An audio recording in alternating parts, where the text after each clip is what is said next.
Assalamualaikum dan salam sejahtera. Nama saya Muhammad Syahmi bin Jafri dan saya adalah ketua kumpulan yang akan mengetuai tugasan berkumpulan yang bertajuk Tokoh Astronomi Islam. Seterusnya, tugasan saya akan menerangkan tentang tokoh-tokoh astronomi dalam Islam yang terkenal dan sumbangan-sumbangan mereka serta apa impak yang telah mereka berikan kepada zaman sekarang. Seperti mana yang kita telah tahu, dan kebanyakan penyelidik Islam sekarang dalam ilmu falak telah menggunakan pelbagai sumbangan yang tokoh-tokoh dahulu telah sumbangkan kepada dunia sekarang. Jadi dalam tugasan kami ini, kami akan menerangkan tentang sumbangan tokoh-tokoh tersebut dan memperincikan dan lebih mendalam apakah sebenarnya kepentingan tokoh-tokoh ini di dalam dunia astronomi.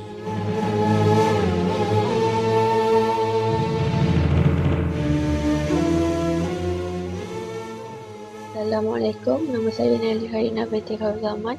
Saya akan menceritakan sedikit tentang Ibnu Yunus, iaitu seorang tokoh ilmuwan Islam.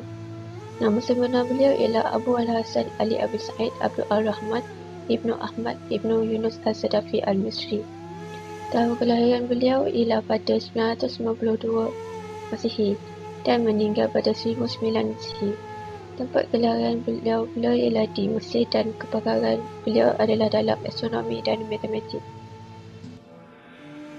Ibnu Yunus adalah seorang ilmuwan Islam yang namanya diabadikan pada sebuah kawah di permukaan bulan, seperti yang dapat dilihat pada bendera merah yang ditanda di dalam wajah. Diameter kawah itu dianggarkan 58 km.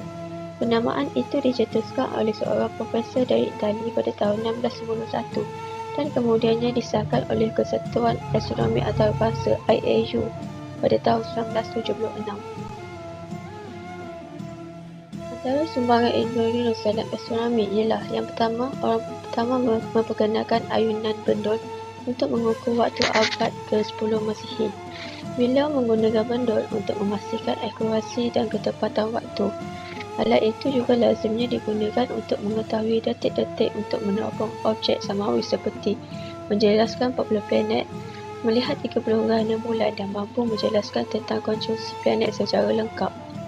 Karya agung beliau dalam astronomi pula ialah Az-Zajj Al-Hakimi Al-Kabir. Buku panduan astronomi yang masyhur dengan jadual yang sangat lengkap telah didedikasikan untuk penaungnya, iaitu Khalifah Al-Hakim.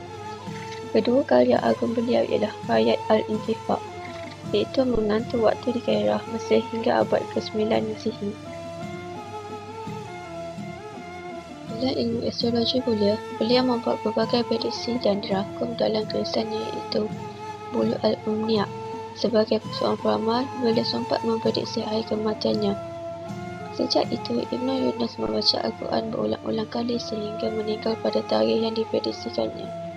Dalam ilmu matematik pula, intelektual dalam ilmu trigonometri tidak disangka lagi, yang terdapat di dalam kitab Az-Zajj Al-Hakimi Al-Kabir. Di dalam kitab itu menggariskan beratus formula untuk digunakan dalam astronomi sfera sebahagiannya bersamaan, dan sekurang-kurangnya satu contoh numerical formula diberikan untuk setiap formula.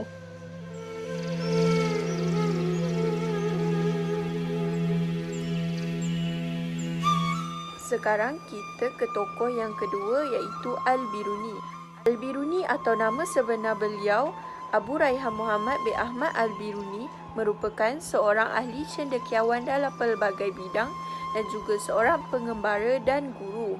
Beliau telah dilahirkan di sebuah perkampungan yang bernama Kars, ibu kota kerajaan Turkmenistan yang kini negara Uzbekistan, pada tanggal 15 September 973 Masihi. Beliau meninggal dunia pada 13 Disember 1048 Masihi pada usia 75 tahun di Ghazna yang kini merupakan Afghanistan. Beliau digelar sebagai Al-Biruni yang bermaksud asing. Ini dirujuk kepada tempat kelahirannya yang ketika itu dihaskan untuk pemukiman orang asing. Pada sekitar umurnya 17 tahun, beliau telah menunjukkan ciri-ciri seorang ilmuwan apabila beliau melihat dan meneliti garis lintang bagi kawasan kampus dengan menggunakan altitude maksima matahari. Pada umur 22 tahun pula, beliau telah mempunyai satu kajian yang bertulis bertajuk kartografi yang merupakan cara pemetaan geografi bumi pada sudut datar. Kini saya akan menerangkan tentang kegemilangan Al-Biruni di India. Semasa di India, beliau telah ditawan oleh Sultan Mahmud Al-Ghaznawi oleh kerana beliau telah mengikuti gerakan ketenteraan. Penjara tidak menjadi penghalang untuk beliau menimba ilmu dan menghasilkan karya-karya yang agung dalam pelbagai bidang. Semasa beliau dalam tawanan juga, beliau menggunakan masa untuk mengenali para ilmuwan tinggi di bahagian Baghdad dan para sarjana Islam yang berada di sekitar istana. Selepas beliau dibebaskan, beliau menggunakan masanya untuk mempelajari bahasa Sanskrit dan bahasa-bahasa lain. Beliau mengambil kesempatan untuk mengenali agama Hindu dan falsafah di India. Beliau telah mencipta beberapa karya agung yang mempunyai hubungan dengan masyarakat India dan kebudayaan Hindu. Beliau juga telah membangunkan sebuah pusat kajian astronomi mengenai sistem solar dan banyak membantu perkembangan ilmu falak di seluruh dunia. Saya akan teruskan dengan sumbangan Al-Biruni dalam bidang astronomi yang merupakan bidang utama dalam pengajiannya. Al-Biruni telah mencipta teori alam semesta terletak di luar kawasan sfera. Al-Biruni juga menulis tentang pergerakan matahari dalam sebuah buku yang berkaitan dengan teori ini. Beliau telah menulis satu risalah kecil yang menerangkan tentang siang dan malam dan juga dapat membuktikan panjang siang dalam setahun di kutub. Beliau juga telah mencipta sejenis alat untuk mengukur masa dan waktu di siang hari serta menulis buku mengenainya iaitu Ta'bir Al-Mizan wa Ta'bir Al-Azman. Karyanya seterusnya iaitu Kanun Al-Mas'udi adalah bukunya yang terakhir yang membincangkan tentang siang dan malam, bulan dan tahun, bulan serta matahari, juga penerangan terperinci mengenai perbezaan takwim, maklumat tambahan mengenai kalender orang India, mengubah takwim Sakala kepada takwim Hijrah. Al-Biruni juga membuat kajian tentang matahari dan perkara-perkara yang berkaitan seperti sifat fizikal matahari. Al-Biruni mempercayai gerakan matahari yang perlahan dan cepat menggambarkan sesuatu orbit. Beliau turut mengkaji mengenai fajar dan senja. Kini saya bersambung dengan sumbangannya dalam bidang matematik. Beliau juga menghasilkan summation of geometric progression atau janja dalam istilah Melayu. Beliau juga menghasilkan trisection of angle iaitu sudut-sudut boleh dibahagikan, mengatasi masalah yang tidak boleh diselesaikan menggunakan pembaris dan kompas.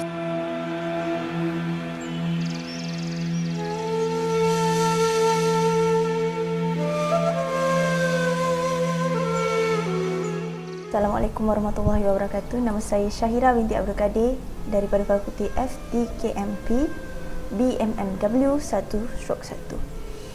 Pada hari ini saya akan menerangkan tentang seorang tokoh astronomi yang bernama Al-Faghani. Nama penuh beliau adalah Abu Al-Abbas Ahmad Ibnu Muhammad Ibnu Qadir Al-Faghani. Tempat asal beliau adalah dari Fargana Sogdiana, Tajikistan. Tarikh lahir beliau adalah pada tahun 800 Masihi dan beliau wafat pada tahun 870 Masihi. Sumbangan beliau di dalam ilmu astronomi adalah antaranya beliau terlibat dalam pengiraan dan meter bumi dengan pengukuran panjang busur meridian bersama dengan pasukan saintis di bawah naungan Khalifah Abbasid Al-Ma'mun di Baghdad. Ketika beliau berpindah di Kahirah, beliau membuat sebuah risalah di astrolab sekitar tahun 856 Masihi. Beliau juga mengawasi pembangunan nilometer besar di Pulau Rauda di Kahirah Lama atas pemerintahan Khalifah Abbasid Al-Mutawakkil yang disiapkan pada tahun 861 Masihi.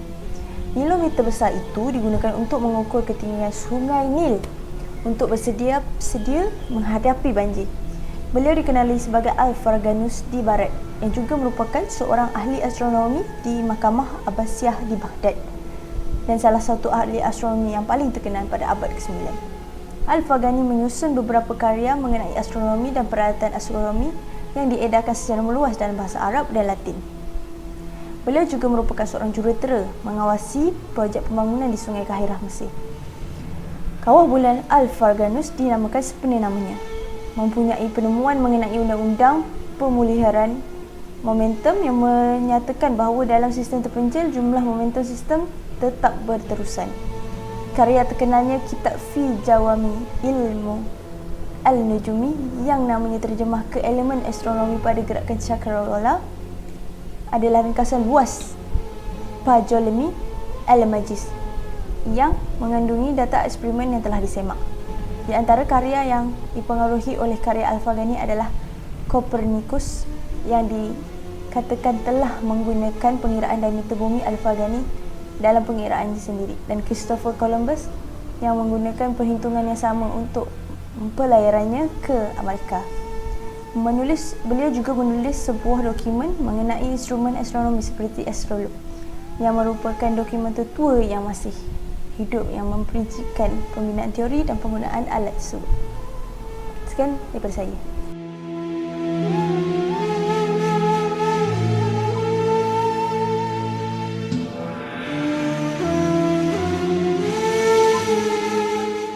Tokoh yang terakhir ialah Al-Badani. Nama sebenar beliau ialah Abu Abdullah Muhammad Ibn Jabir Ibn Sinan Al-Harani Al-Sabli Al-Badani. Beliau dilahirkan pada tahun 858 Masihi di daerah Badan, iaitu di Haran yang terletak di barat daya Iraq. Beliau mendapat pendidikan awal daripada bapanya sendiri, iaitu Jabir Ibn Sinan, yang merupakan seorang saintis yang terkenal pada abad itu. Sumbangan beliau dalam bidang astronomi, beliau telah membina sebuah pusat kajian cakrawala di Raqyah yang bernama Observatorium Al-Badani. Beliau telah menggariskan dengan cukup teliti mengenai pusingan tahun, musim, kadar peredaran matahari dan menggariskan miring buruj di garisan khatulistiwa. Sebagai contoh, para saintis Yunani telah memperkenalkan pengukuran bintang menggunakan tali. Namun, beliau telah mengemukakan kaedah pengukuran bintang di cakrawala dengan menggunakan garis lengkung. Dan kaedah beliau ini didapati lebih tepat dan praktikal kerana ia berdasarkan teori tangent dan cotangent. Selain itu, beliau juga telah menambah baik pengiraan panjang tahun matahari Ptolemy dengan menggunakan kaedah geometri dan kepada trigonometri, iaitu daripada 365 hari, 5 jam, 55 minit dan 12 saat kepada 365 hari, 5 jam, 46 minit dan 24 saat. Dan ramai para ilmuwan pada zaman itu bersetuju bahawa kiraan beliau lebih tepat kerana ia berada dekat dengan garisan latitude. Selain itu, beliau juga mengira 54.5 darjah per tahun untuk permulaan equinox dan memperoleh nilai 23 darjah 35 minit untuk kecenderungan ekliptik. Seterusnya, beliau juga telah membuat penelitian terhadap gerhana matahari dan bulan yang mana hasilnya dijadikan pedoman observasi oleh para astronomi pada abad 18 dalam menghitung kecepatan pergerakan bulan. Dan itu, Al-Badani juga mampu menjelaskan setiap koordinat planet-planet dan bagaimana pergerakan bulan di planet-planet itu pada sistem suria. Seterusnya, beliau juga berjaya menentukan setiap posisi titik nadir dan titik zenit yang menentukan setiap koordinat pada kedua pola langit. Beliau juga telah berjaya memperbaiki beberapa hasil kajian Ptolemy serta telah menyusun semula jadual baru tentang pergerakan matahari dan bulan. Karya-karya beliau dalam bidang astronomi amatlah mempengaruhi dunia ilmu barat sehingga muncul zaman Renaissance. Selain itu, Al-Battani juga telah berjaya membetulkan hasil Bartholomeus dalam bukunya Al-Zaiju Al-Sabiq, yang itu bukunya terdiri daripada mukadimah dan 57 bahagian tentang cara-cara pengiraan sifat buruj, kadar miring, bintang dan permasalahannya,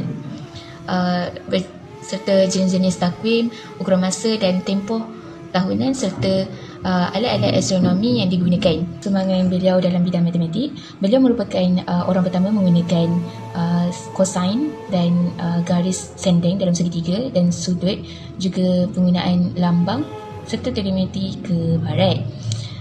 Al-Battani juga telah membahagikan garis kontangen kepada 12 berdasarkan kepada formula yang ditunjukkan di slide, iaitu kod kontangen A merujuk kepada satu hari yang dibahagi kepada 12.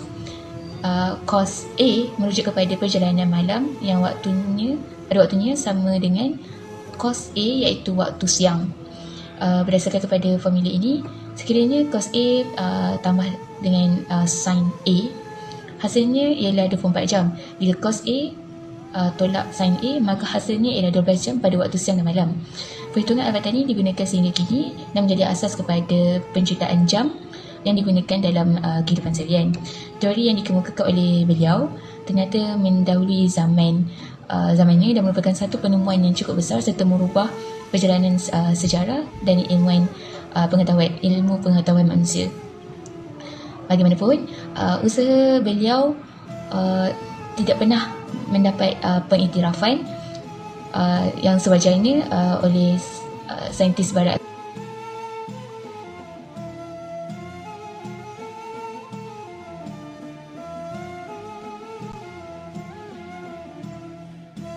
Secara kesimpulan yang dapat saya buat daripada pembentangan yang dilakukan oleh rakan-rakan dalam kumpulan saya, kepentingan tokoh-tokoh Islam dalam yang menceburi bidang di dalam dunia astronomi adalah amat penting bagi mereka untuk meneroka dan menemui perkara-perkara yang baru dalam ilmu astronomi. Ini kerana ia dapat menyumbangkan sedikit sebanyak kepada dunia sekarang untuk mereka mengembangkan lagi ilmu yang telah diterokai. Jadi untuk kita mengembangkan lagi tahap pemahaman masyarakat kini kepada kepentingan tokoh-tokoh tersebut, kita hendaklah menggunakan internet ataupun media sosial sebagai platform ataupun medium untuk kita menyebarkan fakta-fakta yang betul tentang pakar-pakar dan tokoh-tokoh astronomi Islam pada suatu ketika dahulu. Sebabkan media sosial sekarang terdapat banyak fakta-fakta yang telah dimanipulasi oleh pihak-pihak yang tak bertanggungjawab. Jadi kita perlu menyebarkan fakta-fakta yang sebenar dari sumber yang sahih. Itu saja daripada kumpulan kami. Sekian. Assalamualaikum.